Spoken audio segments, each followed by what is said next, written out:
नमस्कार, आप देख रहे हैं न्यूज टाइम। आज चलते हैं खास खबर की तरफ।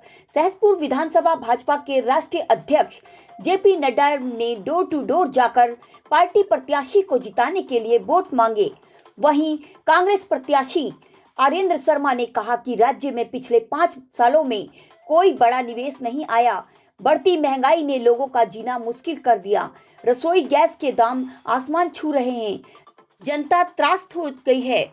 सहसपुर विधानसभा कांग्रेस प्रत्याशी आर्येंद्र शर्मा अपने जनसंपर्क के दौरान उमड़े जन सैलाब को संबोधित करते हुए बोले कि कांग्रेस की एमडी तिवारी सरकार ने उत्तराखंड राज्य के विकास को बनाया और यहाँ बड़े बड़े उद्योगों को बसाया। उन्होंने कहा, मुझे अच्छी तरह आज भी याद है कि सहसपुर सेलाकुई में गिने चुने उद्योग होते थे।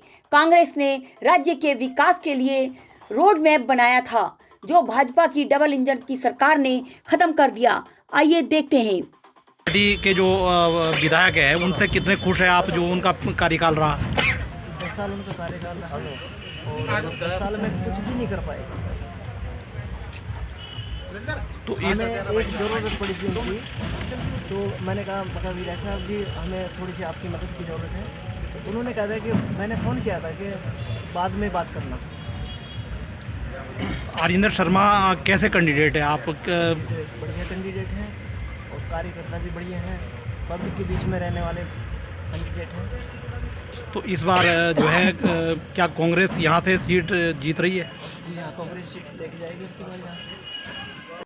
समर्थन तो समर्थन होता है आपके। तो हमारे जो विधायक जी हैं सहदेव पंडित जी, उन्होंने इतना विकास करा है यहाँ पर, इतना विकास करा। उसके जो कार्यकर्ता हैं उन्होंने 4 गुना विकास अपने घर का कर लिया। तो इसलिए जनता जाग चुकी है और जनता चाह रही है, हम मिलकर 10 साल उनको दे दिए, 5 साल हम नए कैंडिडेट को, दूसरे चेहरे को देखना चाहते हैं। मतलब कांग्रेस हमेशा यहाँ पर जो आपसी खींचतान रहती थी, उससे हमेशा जो है ये सीट उनके हाथ से जाती थी। इस बार कांग्रेस ने वो सारे मुद्दे हल कर दिए गए हैं, तो इस बार आपको क्या लगता है कि कितने? सर देखिए, उनकी गरिमा इतनी गिर चुकी है। हमारे माननीय जो राष्ट्रीय अध्यक्ष बीजेपी के हैं नड्डा जी, वो उनका सहारा लेना पड़ रहा है। एक छोटी सी विधानसभा में सेलाकुई सेंटर ऑफ टाउन में, जिसमें नगर पंचायत घोषित कर दी गई थी, उसमें वो डोर टू डोर राष्ट्रीय अध्यक्ष कर रहे हैं। तो इतना दहशत होगी उनको, इतना क्या हमारे विधायक जी इस काबिल भी नहीं है तो सभी बाजार में उससे दुकानदारों से फेस टू फेस हो सके। तो इतना उनका अंदर वो बैठ चुका। एक मुद्दा उछाला गया था यहाँ पे, जो भारतीय जनता पार्टी ने उसको मुद्दा बनाया था कि मुस्लिम यूनिवर्सिटी को लेके। तो क्या कहना है आपका कि? सर ऐसा कुछ नहीं है। मुस्लिम ये तो हिंदू और मुस्लिम करके इनके पास दूसरा रास्ता नहीं है, हिंदू मुस्लिम के सिवाय दारू बांटने के सिवाय। अभी हमारे हांसी तेलपुर में अभी भी मीटिंग हुई भाजपा की। मैंने हांसी जिला अध्यक्ष और प्रधान जी से पूछा कि ऐसी समाज में जो हमारी रोड बिछाई गई थी, तो उसमें आप क्या चौहान जी के यहाँ तक ही रोड गए, आगे क्यों नहीं गई रोड? किस मुँह से वोट मांगने के लिए आ गए आप? और आपने 10 साल में 5 साल में करा क्या यहाँ से, किस वजह से वोट मांगने के लिए आ गए? तो ये तो इनका एक बहाना है। इन पर अभी वो क्या करते हैं, दारू पे लोग हिला रहे हैं और 5 साल का फिर उनका मुर्गा बनाते हैं दारू के चक्कर में। सबसे बड़ा मुद्दा क्या है यहाँ के लोगों का? सर मुद्दा ये है, हमारे जो आर्येंद्र शर्मा जी है, उन्होंने बगैर पद के रहते हुए इतना काम किया है लोगों का, इतना काम किया है कि उन्हें बगैर कोई निर्दलीय लड़े थे। पहले पार्टी से टिकट नहीं हुआ था, 22,000 वोट मिली थी। आपको तो पार्टी ने उसे इस लायक समझा कि अब डबल टिबल समर्थन उन्हें मिल रहा है। और कुछ लोग तो बगैर पार्टी को छोड़कर चेहरे को देख के वोट समर्थन कर रहे हैं शर्मा जी। इतना गुस्सा शर्मा जी से हमारे समर्थन बहुत भरपूर मिल रहा है। क्या मुद्दे हैं सर यहाँ के बड़े मुद्दे जिन पे कांग्रेस फोकस है? कांग्रेस का फोकस नहीं है, जो जनता का फोकस है।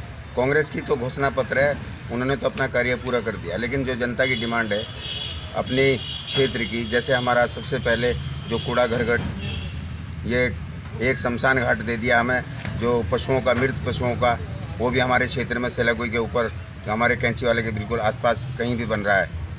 एक मुद्दा एक जैसे हम गंगा जमुना के बीच में रह रहे हैं और हमारी सरकार झूठ बोल के चली गई। 5 साल पहले हमारे मुख्यमंत्री जी बावला चौक पे आए और झूठ बोल के चले गए कि ये बाईपास सड़क भी बन रही है और आपकी पानी की झील बन रही है उसमें मालडूम, और 8 दिन में उसमें काम लग जाएगा। दोनों चीज़ विफल हैं। उसके पश्चात 5 साल बाद या पौने 5 साल हो गए थे, उसके बाद बिशन सिंह चौपाल जी हमारे पेयजल मंत्री वो आए और उन्होंने भी सफ़ेद घोषणाएं करी क्या अभी काम लग जाएगा। वो 5 साल के बाद वो भी उन विफल। फिर उसके पश्चात हमारे हमारे विधायक जो 10 साल से हमारे बीच में रहे वो आए, उन्होंने 33 पत्थर अपनी घोषणा करी, और लेकिन वो घोषणाओं में किसी में कोई काम नहीं। हमने सूचना के अधिकार में सबके काम मांगे, और सांसद का तो हमारा पता ही नहीं है कि जिसने कैंची वाला गोद लिया था, कहाँ को लिया था गोद, कोसी लिया था। अब ये तो या तो मृत पशुओं के लिए लिया था या किन काम के लिया था, उनकी कोई जानकारी नहीं मिली। गोद जरूर लिया था सर। यहाँ पर ये गोद लगाने में कोई भी ना कोई हैंडपंप तक या सड़क या बिजली या पानी या बिजली के घरों के ऊपर की जो तारें हैं, जो एक काम होने चाहिए, वो मौके पर नहीं है। जिस प्रकार से यहाँ पर मुस्लिम यूनिवर्सिटी को लेकर एक मुद्दा बनाया गया था, तो आपको जिसमें हरीश रावत की एक फ़ोटो भी वायरल हुई थी, तो सर उस पर क्या एक्शन लिया गया?